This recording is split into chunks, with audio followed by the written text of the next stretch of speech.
देखो भाई, आज हम इस वीडियो में बात करेंगे इन्वेंट्री कंट्रोल में। इससे क्वेश्चन बन जाता है, जीएमसीएच में आया था, नोट सेट में भी आ जाता है, मतलब पूछ लेते हैं इसे एग्जाम। इन्वेंट्री कंट्रोल को हम मटेरियल मैनेजमेंट भी हम बोलते हैं। बेसिक आपको हॉस्पिटल में पता भी होना चाहिए।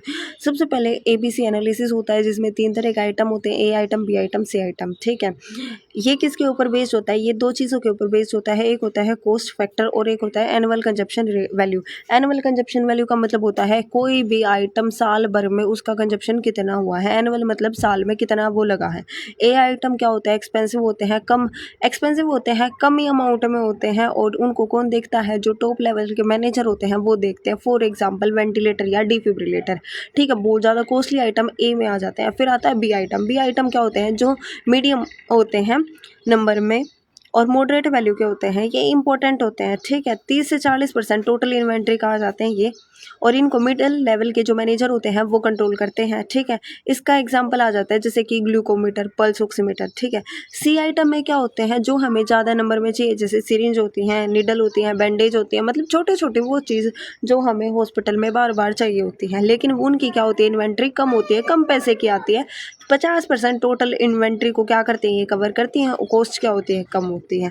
समझ आया? ये क्या था टोटल एबीसी एनालिसिस। इसमें तुम्हें 2 चीज़ों का ध्यान रखना है, ये किसके ऊपर बेस्ड है? एक तो कॉस्ट फैक्टर के ऊपर बेस्ड है, एक है एनुअल कंजप्शन रेट के ऊपर बेस्ड है।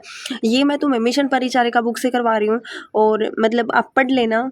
ठीक है, इसको वैसे तो ये मतलब मैं आपको बताने ताकि जल्दी समझ आए इसलिए करा रही हूँ। ठीक है, फिर आता है एफएसएन एनालिसिस।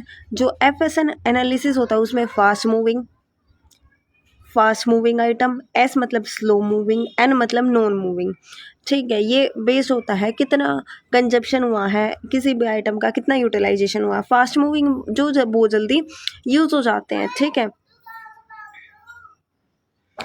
और स्लो मूविंग और एन होता है नॉन मूविंग आइटम।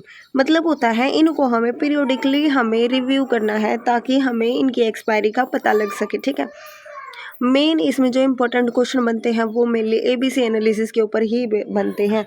एक होता है वेद एनालिसिस। वेद एनालिसिस किसके ऊपर बेस्ड होता है? वी मतलब होता है वाइटल, ई असेंशियल, डी डिज़ायरेबल।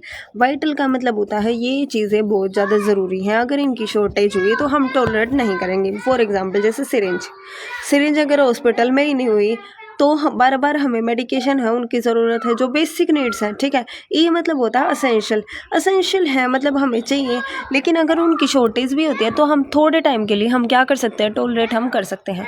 नेक्स्ट होता है भाई डिज़ायरेबल। डिज़ायरेबल क्या होती है? जिनकी शॉर्टेज होती है, अगर उनकी शॉर्टेज हुई भी तो हमें इतना कोई अफेक्ट नहीं करेगी। एक होता है एचएमएल। एचएमएल का मतलब होता है cost per unit. Highest cost का कौन सा है, मीडियम का है कौन सा है, और लोएस्ट का कौन सा है। ठीक है, अब ये वीडियो देखने के बाद आप एक बार इन्वेंट्री के जितने 2-3 क्वेश्चन है बेसिक से वो एक बार कर लेना। ठीक है, नेक्स्ट हम करेंगे ऑडिट क्या होता है। वैसे मैं बता देती हूँ ऑडिट क्या होती है। ऑडिट में हम क्या करते हैं? सिस्टमेटिकली तरीके से नर्सिंग केयर की असेसमेंट करते हैं कि नर्सिंग केयर सही से दी जा रही है या फिर नहीं दी जा रही। ठीक है, उसका काम होता है ऑडिटिंग का। ठीक है, ये मैं और बाद में कराऊंगी।